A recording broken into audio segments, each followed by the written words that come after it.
या तो तुम्हें पहले पढ़ना चाहिए या फिर तुम्हें बाद में रिग्रेट नहीं करना चाहिए। हाय, व्हाट्स अप। आज बात करेंगे कि आप अपने लिए एक बेहतरीन कॉलेज किस तरीके से चुन सकते हैं अगर आप bachelor of technology BTech engineering करना चाहते हैं तो।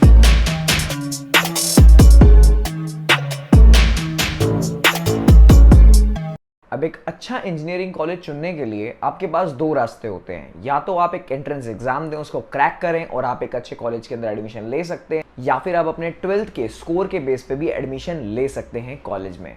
अब दोनों बातों में डिफरेंस क्या रहता है, उन दोनों के बारे में एक एक करके हम बात करते हैं।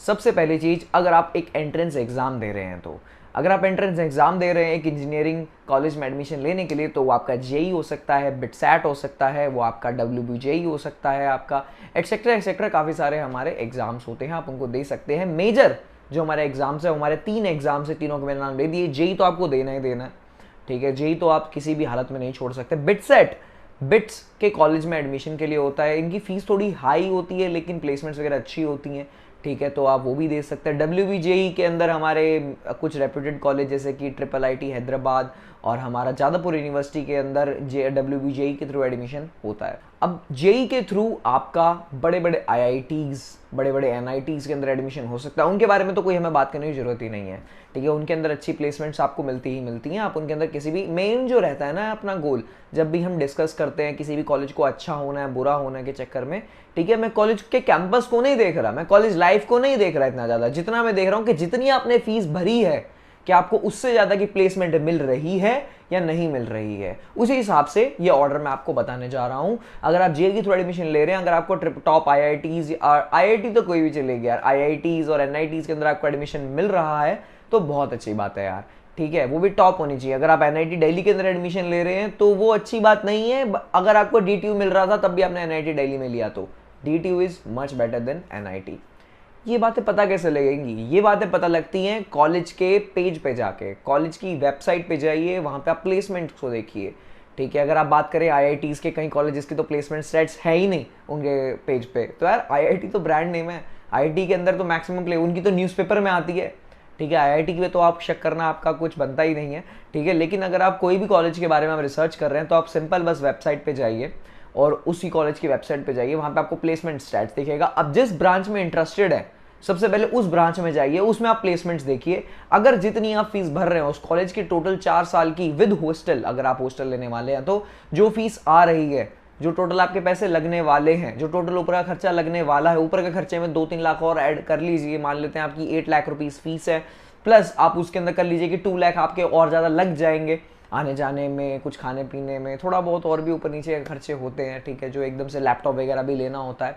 10 लाख रुपीज़ अगर आपकी फीस टोटल है, 10 लाख अगर आप पे कर रहे हैं 4 साल में, तो आपको आउटपुट के थ्रू यानी प्लेसमेंट मिनिमम आपको 12 लाख या 11 to 12 लाख के आसपास मिल रही हो, यानी कि जितने पैसे आपने पे करे हैं उससे ज़्यादा की या फिर उसके आसपास की आपके पास प्लेसमेंट्स हो, तो वो कॉलेज और वो ब्रांच आपके लिए सही है। अगर उस ब्रांच में आपको इंटरेस्ट है, आपका नाम भी आ रहा है, लेकिन आपको प्लेसमेंट्स उस लेवल की नहीं मिल रही हैं, तो आपको वो चीज़ नहीं लेनी चाहिए, ठीक है, आपको वो चीज़ नहीं लेनी चाहिए। ऐसा मैंने क्यों कहा? कई लोगों को फाइनेंशियली पहले से वो इंडिपेंडेंट होते हैं, या फिर मैं कहूँ उनके पेरेंटल सपोर्ट फाइनेंशियली काफ़ी ज़्यादा होता है। मैक्सिमम बच्चों के साथ ऐसा नहीं होता है, उनको खुद ही आगे अपना फ्यूचर सेट करना होता है। पेरेंट्स बस एक कॉलेज में एडमिशन करा रहे होते हैं, उनको इस बात की इतनी नॉलेज नहीं होती है कि आपको कौन से कॉलेज में अच्छी रैंक्स के थ्रू एडमिशन होगा, कम रैंक के थ्रू किस कॉलेज में एडमिशन हो सकता है, इस कॉलेज में एडमिशन होने के बाद आपको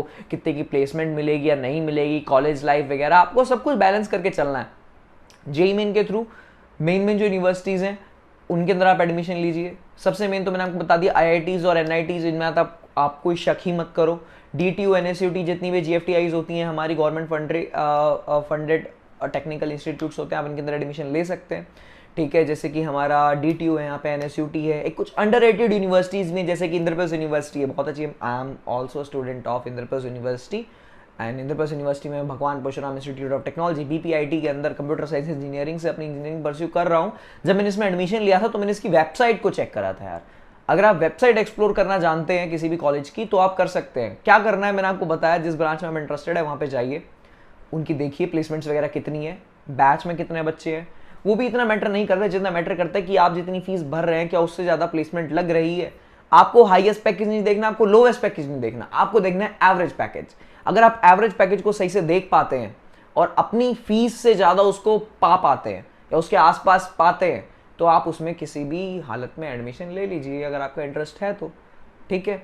दूसरी चीज़, अगर मान लेते हैं आप ले रहे हैं अपने 12th के थ्रू एडमिशन, ठीक है, अपनी 12th क्लास के मार्क्स के थ्रू अगर आप एडमिशन ले रहे हैं तो आपको क्या करना चाहिए। मैं आपको सबसे पहले तो प्रेफर ये करूंगा अपनी क्लास 12th के मार्क्स के बेसिस पे एडमिशन ना लो, ठीक है, क्योंकि इसके अंदर यूनिवर्सिटी जैसे कि lovely professional university, MIT university, Galgotias etcetera Thapar वगैरह इनमें एडमिशन मिलता है। अगर आपके मार्क्स 97%, 95% हैं तो थापर जैसे यूनिवर्सिटी थोड़ी अच्छी होती है, लेकिन इनके अंदर फीस बहुत ज़्यादा होती है। अगर आप किसी भी इस कॉलेज में जा रहे हो, प्राइवेट यूनिवर्सिटीज़ में जा रहे हो, उनकी फीस काफ़ी ज़्यादा होती है और उस लेवल की प्लेसमेंट्स ये नहीं दे रही होती जिस हिसाब की फीस हमारे से ले रही होती हैं।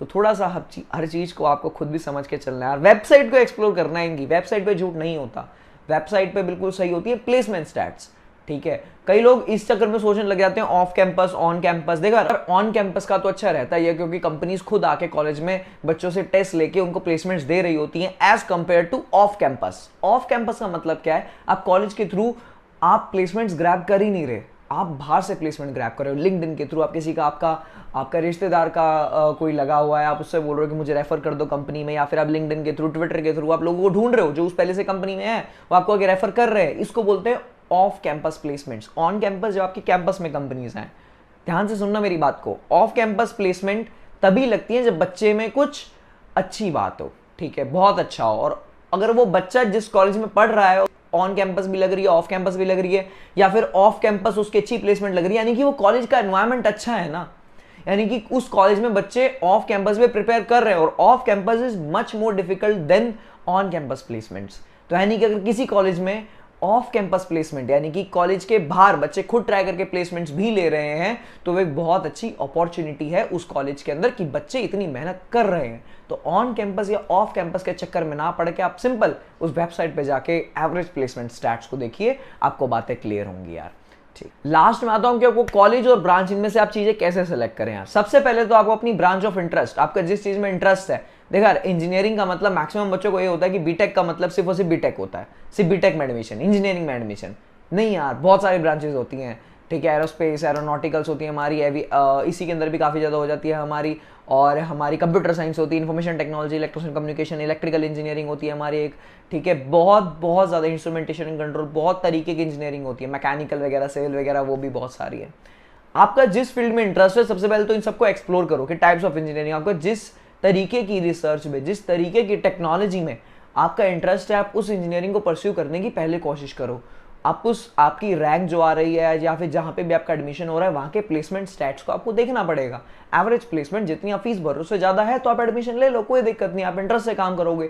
लेकिन आपकी रैंक थोड़ी ज़्यादा है और आपको कॉलेज वो नहीं मिल रहा जो आप चाहते हैं, जैसे कि अगर किसी बच्चे की 1.5 लाख जेई मेन में रैंक है और वो जेई एडवांस क्रैक नहीं हुआ तो ऑब्वियसली बात है उसको आईआईटी बॉम्बे नहीं मिलेगा ना, तो वो क्या करेगा। लेकिन उसका आईआईटी बॉम्बे के अंदर भी छोड़ो, उसका था एरोस्पेस इंजीनियरिंग में इंटरेस्ट, अब उसको वहां की नहीं मिलेगी ना। अब तुम सोचो कि एमईटी या लवली प्रोफेशनल से वो कर ले एरोस्पेस इंजीनियरिंग, तो वो तो उस लेवल की है ही नहीं, प्लेसमेंट्स तो ना के बराबर है वहाँ की एरोस्पेस इंजीनियरिंग की, तो वो तो नहीं करेगा ना। तो क्या करना चाहिए तुमको यही करना चाहिए, तुम जिस भी कॉलेज में तुमको एडमिशन मिल रहा है मैक्स टू मैक्स उसकी टॉप ब्रांच लो, ठीक है। जैसे कि मेरा मन था आईआईटी के अंदर एरोस्पेस इंजीनियरिंग या एरोनॉटिकल से रिलेटेड कुछ करना, लेकिन मेरी इतनी रैंक नहीं है तो मुझे ऐसे एडमिशन नहीं मिला ना। तो सिंपल सी बात है, मैंने बीपीआईटी जो कॉलेज था आईपीयू का, उसमें कंप्यूटर साइंस परस्यू करी, उसमें टॉप ब्रांच परस्यू करी कि भाई प्लेसमेंट्स में आगे इसमें दिक्कत नहीं आएगी।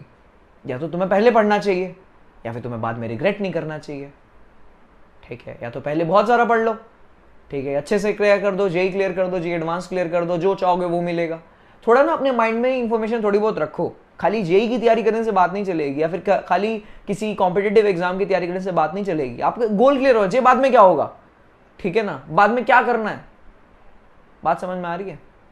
यही नॉलेज थोड़ी मैं आपको देना चाहता था कि आप लोग ताकि कोई गलती ना कर दें, ठीक है, कहीं आप 12th के बेसिस पे ना चले जाए, मैनेजमेंट कोटा से आप बचें। अगर आपकी फाइनेंशियल कंडीशन बहुत ज़्यादा तगड़ गई तब आप मैनेजमेंट कोटा से एडमिशन लें, बहुत अच्छा रहेगा, ठीक है। लेकिन उसके लिए भी जेई देना पड़ता है। कोशिश करें कि जेई दे के अपना एडमिशन ले या कोई भी कॉम्पिटिटिव एग्जाम से एडमिशन ले।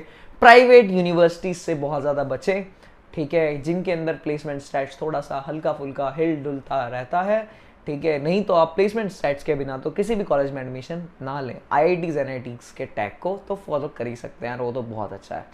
फिर भी कोई ज़रूरत हो तो मुझे ज़रूर बताना कमेंट सेक्शन में, मैं और वीडियोज़ बनाऊँगा।